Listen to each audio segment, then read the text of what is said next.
Olá, tudo bem? Hoje nós vamos falar sobre avaliação imobiliária. A pedido de muitas famílias, a pedido de muitas famílias, muitos profissionais querem saber, e pessoas particulares, singulares, querem saber como se faz a avaliação imobiliária. E, portanto, a avaliação imobiliária ela pode ser feita por 5 métodos, né? De uma forma geral. 3 dos quais são os mais utilizados. E então é destes 3 que nós vamos falar hoje e nos próximos vídeos falamos de outros. Tá? Para que é que se precisa de uma avaliação imobiliária DC? Portanto, a avaliação imobiliária pode ser usada, eu tenho aqui as anotações, né, para ler para vocês, feitas do meu livro, né? Pode ser usada para créditos, para caso de heranças, para caso de disputas judiciais, para financiamentos, para investimentos, para expropriação, né? De terrenos públicos e não só, para cálculo de expropriações e para todo o tipo de transações que tenham a ver com o mercado de capitais, ok? Ele pode ser feito de forma privada ou não. Pode ser empresa ou pode ser estatal, ok? Em todo caso, quem deve fazer a avaliação deverá ser alguém certificado pela CMC, ok? O primeiro método, que é o método mais simples e normalmente comumente utilizado como o método comparativo. Ele tem outros nomes que também pode ser chamado, pelo qual também pode ser chamado o método direto, método de comparação, sintética ou de mercado. Portanto, este método consiste em fazer uma pesquisa no mercado local de imóveis semelhantes e comparar as mesmas características, ou seja, em termos de áreas, de preços, em termos de, por exemplo, se tem elevador, se tem garagem, ou seja, todos os atributos que o imóvel tem, que sejam de tipologia semelhante ao que nós estamos a avaliar. Quando isto não é possível, ou seja, não é possível nós termos imóveis semelhantes, nós temos que usar fatores de homogeneização, ok? Para que nós estejamos a comparar alhos com alhos e não alhos com bugalhos, né? E como se diz na linguagem popular. Ele é um método de fácil utilização, nós só temos que fazer o valor sobre o metro quadrado vezes a área do imóvel. No entanto, ele carece de rigor. Porquê? Porque ele é determinante na comparação de preços, porque ele depois nós temos que achar a média, ok? Ou neste caso a mediana, porque nós retiramos o valor mais baixo, retiramos o valor mais alto e achamos a mediana entre eles. Nós fazemos isso para que a amostra seja mais rica e mais fiável. Há também uma característica que é muito importante. Quando nós temos menos de 3 amostras, essa amostra é pobre, ok? Normalmente, no mínimo, nós devemos ter 5 amostras remanescentes. Quando tiramos as duas, a mais baixa e a mais alta, devemos ter 5 amostras remanescentes. Quando não é possível, usamos todas e não temos uma amostra tão rica, certo? Portanto, este método, ele nos dá o valor da presumível transação do mercado, uma vez que os valores que nós usamos são valores de venda ou de presumível venda. Não é o valor que aparece somente, como é que eu posso dizer, apregoado nas redes sociais ou antes da venda, porque esse valor é sempre especulativo. Não é? Nós sabemos que ele tem gorduras e que ele ainda tem que emagrecer. Esse valor nunca é o valor real.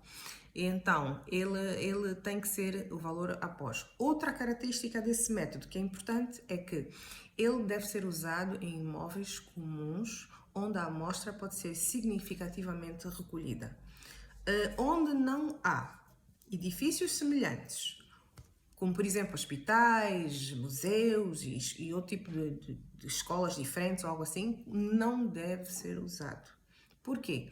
Porque quando o imóvel é singular, ele não pode ser comparado, ok? E sobretudo quando são imóveis, barragens, coisas assim, não se usa esse tipo de método, tá? Existem outros que são mais adequados. Vamos falar do segundo. Tá, esta parte é muito técnica, não vos interessa. Não posso resumir um curso de quase um ano, né? Em 10 minutos. É um bocado difícil. Vamos falar do segundo método custo. Ok? Ou também designado por método de investimento, método custo de reprodução, método custo de posição ou método custo de substituição. Esta terminologia varia muito de autor para autor e, sobretudo, de cultura para cultura. Cultura portuguesa e cultura brasileira usam métodos semelhantes, mas nomenclaturas diferentes. Ok? Vamos lá. Como é que ele é obtido? Através da soma do valor do mercado de tudo. O terreno, o imóvel e os custos necessários para a reposição do imóvel. Ok? Com um imóvel com as mesmas características físicas e funcionais do anterior. Ok? É o tal que é usado nos imóveis que nós falamos que não se usa o anterior. Como, por exemplo, igrejas, escolas, património públicos, ou seja, imóveis únicos e singulares, que não é fiável o método comparativo. Tá? Ele permite calcular o valor do ativo através da substituição, como se, por exemplo, o ativo tivesse tido um sinistro, né? Incendiado ou algo assim. Quanto custa reparar este imóvel? Antes de continuar, já pôs o like? O like é aquele coraçãozinho vermelho que está ali no canto. Faz favor de colocar o like. Eu agradeço. Tá? E é adequado quando é que se faz esse método de custo de reposição? Quando o mercado não apresenta amostras suficientes para usar o método de comparação ou quando o imóvel que se pretende avaliar não tem tipologia muito transacionada, ou seja, é pouco transacionado. Ok? Como é que se faz? As contas não são simples, como eu digo, mas de uma forma geral é o valor mais o valor do terreno, mais o custo de construção, menos o custo de depreciação.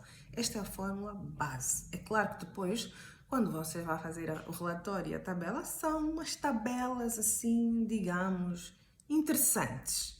Mas não deixa de ser essa a base, ok? Nós estamos a falar para um público geral, diverso, né? Estamos a falar com profissionais, estamos a falar com pessoas leigas, estamos a falar com pessoas estudantes, curiosos também, então todos estes custos são bem calculados e bem divididos e as tabelas até são bastante extensas, mas de uma forma geral é esse o valor. Inclui-se todos os valores, marketing incluído, todos os valores que se gasta para repor o imóvel e vendê-lo. Tá? Depois, vamos falar do último método. Esta parte toda técnica aqui não vos interessa. Se vos interessar, ótimo, façam o curso. Que eu aconselho sempre, façam o curso. E depois vamos falar do método de rendimento, ok? Este terceiro método, também conhecido como método analítico ou método de capitalização do rendimento, há quem use também o método indireto ou método de exploração, uma chamada, sempre.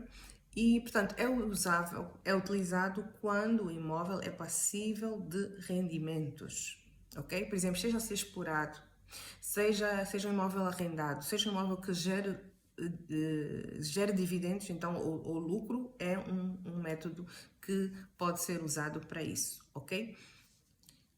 Como é que fazemos isso? O método de rendimento calcula-se a renda que o imóvel pode gerar num determinado período, ok? Normalmente é o período da sua exploração, ok?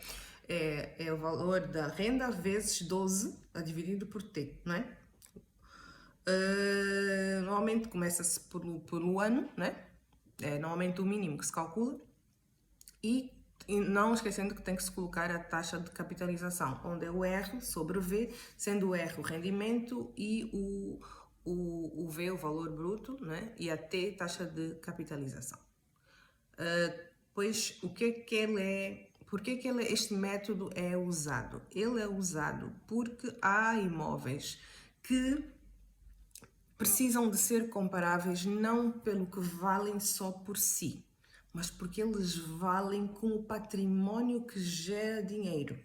Então ele tem que ser comparado. Por exemplo, se eu comparar uma escola que tem 3 andares com uma escola com X salas de aulas, 3 andares, refeitório, etc., com uma escola semelhante, eu vou usar pelo método de rendimento, porque ela vai ser alvo de uma exploração comercial.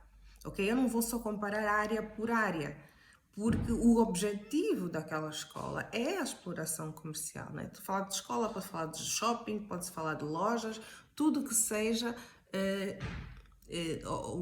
a exploração comercial. Agora, o que é importante reter? Um só método normalmente não é suficiente. Normalmente nós devemos fazer comparação pelo menos com 2 métodos. E normalmente é feito o método do mercado, comparativo do mercado, e um outro método de acordo com a tipologia do imóvel e do mercado em questão. Ok? Se o mercado é maduro, nós temos muito mais informação.